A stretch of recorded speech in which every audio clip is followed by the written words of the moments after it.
Hello there, I'm Scotty. You're not. Welcome back. Pick 10, Scotty's Choice. We are on You Don't Mess with the Zohan. Starring Adam Sandler, uh, Nick Swartzen, Emmanuel Shariki, and Rob Schneider and John Turturro. Uh, yes, some of the names you see in here, you're probably not surprised. But, you know. So this came out 15 years ago in 2008. 15. I feel old. But it is about an Israeli counter-terrorist named Zohan Dvir, played by Sandler, who is sick of the war between the Israelis and the Palestinians. So he leaves Israel and comes to America under the name of Scrappy Coco. He changed his hair to look like that. That's a better view. That, and he wants to be a hairstylist, which of course all his friends in Israel laugh at because, people say, when you're a dude, oh, you go figure. That's what they say in the movie. I'm not saying that at all, but that's the only time I'll say it because that's what they say in the movie. So, but I don't use words like that, so I'm not gonna say it again. They call him that, and his own parents do that, and he just wants to go to America. So he's given this assignment to take down the Phantom, played by John Turturro. Yes, we're gonna address something. Just wait. Where he fakes his own death and goes to America to be a hairstylist named Scrappy Coco. He falls in love with a Palestinian woman, played by Emmanuel Shariki. I can't remember her name, but then he ends up living with Nick Swartzen's character, Nick Swartzen's mom, and he meets this other guy named Uri, who's another. I think he's Israeli, but and he comes to realize that maybe even though he's all the way across the world, maybe the war is not gone. Maybe he wants to live a different life, and he has that life, but his problems are always going to come for him. So,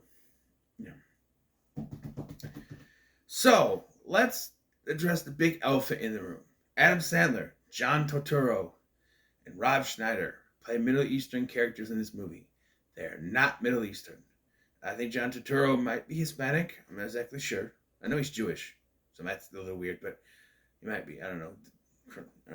And then you have Rob Schneider, who has some Filipino in him, and Sandler, who, as far as I know, is just American. I know, it's very weird. And even like some of the other actors, the ones who play his mom and dad, I don't think they're Middle Eastern either. I could be wrong, but some people might say, oh, they're doing brown face. Look, it's a movie. It's a movie. It just came out in 2008, 15 years ago. I think it's a good movie, okay? In spite of the fact that it's probably not politically correct. But I think it tells the story it wants to tell, and it works. But yeah, I think Adam Sandler does a good job. Even with the accent and I don't think that Middle Eastern people are obsessed with disco like they portray in this. But disco, good, disco, good. I don't think that's the case, but it is a funny little joke. The big villain in this, as weird as it is, it's not the Phantom. If there's one big criticism I have, is there's no big climax. Not really. There's 3 central villains, and 2 of them are really non-essential, and then there's one. Okay, so you have the Phantom, played by John Turturro. And you have this guy, Wallbridge, played by Michael Buffer, of all people. Yeah, the Let's Get Ready to Rumble! That guy. Which strange connection to Ready to Rumble that I already reviewed in this series. I don't know. Strange connection there. But anyway, they're the 2 big bad guys in this. And then there's a redneck guy doing a job for Wallbridge. Played by Dave Matthews of all people. I saw it when Wallbridge called. I'm like, that guy looks familiar. Who is it? So I was looking. I looked up like, Dave Matthews? In the morning. Dave Matthews. I blew my mind. I'm like, really? playing this redneck guy. And really, he becomes the main villain at the end because Phantom finds out Zohan is still alive. He comes to America, and at this point, Zohan has already come clean with his girlfriend, Mano Shriki's character, and so comes to America. Wahlberg sets up this hacky sack tournament game, whatever, big game that's going on. Hacky sack is a sport apparently over there. I don't know if it's 100% accurate, but regardless, he sets up this hacky sack game to distract them while his hired redneck goons attack the stores in this little strip mall area, where he wants to destroy it and buy up all the land and build his big building or whatever. And no one will sell to him. They keep saying, no, not these, no, they don't want to do it. And so he's resorted to burning down all the buildings to get what he wants.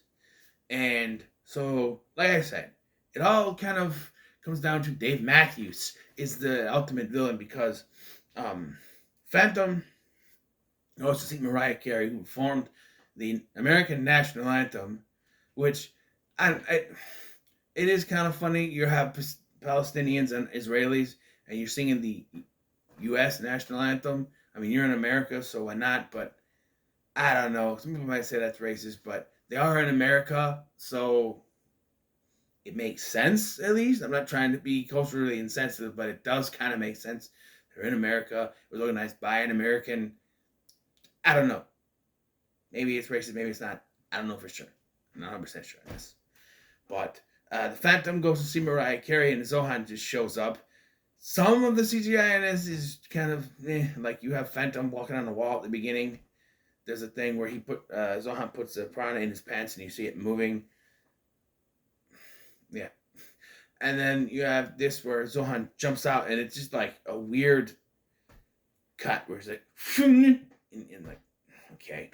And so Zohan gets a call from Nick Schwartzen's character saying that people are destroying the shops because he's with the neighborhood watch with Kevin Nealon's character, Kevin, original name. And so he's like, I have to go. He jumps out the window. He goes down there. Phantom ends up following him in his limousine.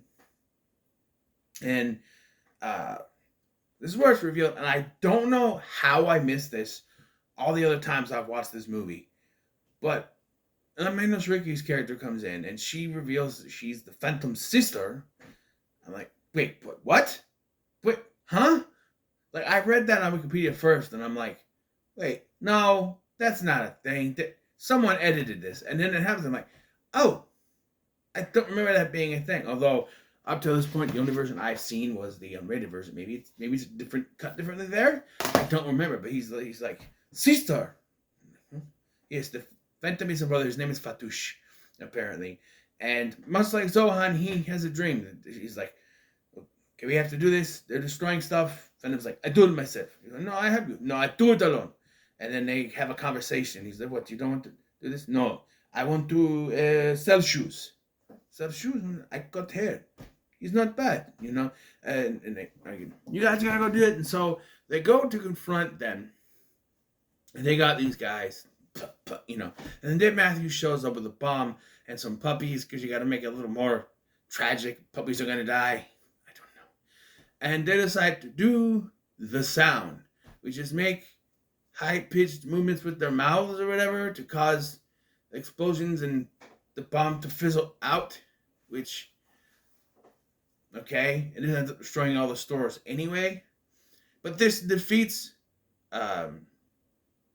Dave Matthews. And now, at this point now, Phantom, is no longer a bad guy. Michael Buffer comes up and he gets arrested right away. So I'm like, there's no big climax. The big climax is the sound attacking Dave Matthews. I mean, there's a joke because they're still doing it, and the big boobs on the secretary or arm candy lady that is working for Wellbridge, her boobs go, pfft. He's like, no, perfect. Kind of funny. It's not as funny as it used to be. Maybe I matured. Yeah, right. Anyway, So then he gets arrested because like, no, he did it because they went on TV like, no, he's not us. He's Wallbridge. He's bastard landlord Wallbridge. He do this, and so they're like, he's like, blah blah blah, Wallbridge, the business owners. Yeah, he goes to jail, and everything's just right. And someone's like, no, he's okay. He's okay. We make strip mall. He's okay. So they make a mall with all the stores. You have okay. There's a subplot here with the character of Samir, played by Rob Schneider. He is the one who figures out that Zohan is still alive. He recognizes him, and he has a vendetta against Zohan because he thinks Zohan killed his goat. It turns out he did not kill the goat. He adopted the goat into his family. He took care of the goat. Apparently the goat's still alive because they showed it at the end, but it's like the whole thing. And there was a funny gag where he goes into a pharmacy and asks for liquid nitrogen. Liquid nitrogen. So the guy gives him Neosporin. So they make a bomb, but it's just Neosporin. So they're like, it didn't blow up, it just go mush. Like, no, he's bomb. No. It don't blow up, it just go mush. So, yeah. And it's like, man, I'm gonna kill you. How are you going to do this? With the Neosporin? How are you going to cut me with the Neosporin? Okay, I understand how the line could in your head could sound badass, but like, cut you with Neosporin, it helps you with cuts, but not cut you. I don't know.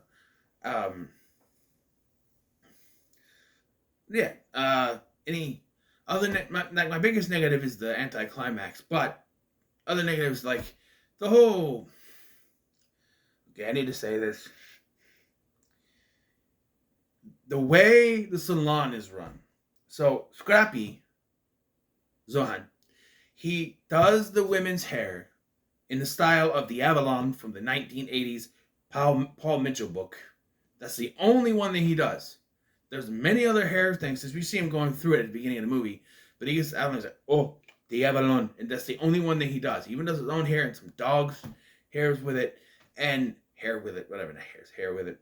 And so his thing is what he does. He does these women's hair and he takes them in the back room for the bang boom. And they're hanging this place and then the next scene is line of women lining up down the street for this. Women are coming in and paying for to get their hair done and to have the bang boom. They're extorting women for sex. That's illegal. That's prostitution. They're extorting. It's male prostitution because Scrappy is giving up his services for money. Zohan is giving up his services for money. That's male prostitution. That's illegal. But this movie is like, oh, crazy foreign guy. He do the bang boom with the women. No, that's illegal. You can't do that. No. And I don't know why it hit me this time watching it. I'm like, yeah. Oh, shit. That's illegal as hell. No way you can get away with that. No way. And everyone else just goes with it. The guy, the gay Asian guy from Entourage is in this. Sorry, I don't know the actor's name. He's in this. And he's just standing here when the stuff's falling off the shelf. No one, except for the first time that it happens, no one bats an eye to this. No one. And it's just like, no, this is so illegal. This is so illegal. Then again, how many of these, like Scrappy, Zohan, came into America on a plane, cargo hatch of a plane. He's there illegally. So already, he's illegal in the country. He didn't get a green card. He didn't get, that sort of thing. He's illegal to be in this country. And again, how many people who work down there are illegal to be in the country? I'm just saying. But what's going on in that salon is illegal as hell. And it just, at some point he's like, oh, I cannot get it up anymore because he falls in love with Manny Oshiriki's character. So, yeah, that's good. But he's also doing Michael's mom on the regular too. I don't know. But then that kind of goes away too. But yeah, I don't know. Something that just, my brain went, red flag. That's totally illegal. But I still stand on the fact that this is a good movie. However, I'm going to give this a middle of the road. As high as middle of the road you can get going in a pretty good, because there's just those two things that kind of make it stop from becoming a pretty good. So it's a middle of the road. It's something I can throw on, have in the background, and just, have something funny on the background. But I know it really makes you think, some of the stuff in this movie. But that's Adam Sandler 2000s comedy for you. Adam Sandler 2000s comedies that gave us "Where Were You?" and "That's My Boy." Yeah, not a lot of legality in that one. Maybe Jack and Jill, but that's just stupidity. Well, you do have Al Pacino stalking a woman. I'm sorry, a man playing one, but stalking a woman. Yeah, I don't know. But the 2000s, some about 2000s Adam Sandler movies just went. The 90s were the best, and there's some hidden gems in the 2000s, but they went a little far over the top for those. But, yeah. So, what are your thoughts on You Don't Mess With The Zohan? Let me know in the comments below. Make sure you like, share, and subscribe. Okay, so we got 2 left. I was going to grab the coin. Hold on. It's still here. My grab-on coin is still here. I should have paused it. I'm sorry. I don't like stepping away from the camera anymore. But, all right, so I'm going to flip a coin. Heads 1, tails. Ready? Here we go. Tails? So 2. Is it 2? Okay. They're over here. Hold on. Fell down over there, I guess. 2. On camera. There you go. 2. All right, so it is Hairspray. See, I had a feeling. So, remember I said that there was one movie that I had a feeling was going to be the last one I do, because it's the one I want to do the most. That was Royal Rumble. It wasn't, but after that was done, I said to myself, well, now another team movie is going to be the last one I do. And sure as shit, because those are the 2 I wanted to talk about the most. And now it's the last.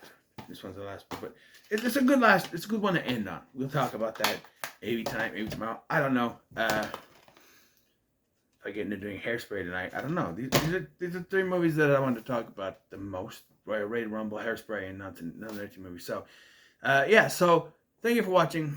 I've been Scotty, and I'll see you in the next one.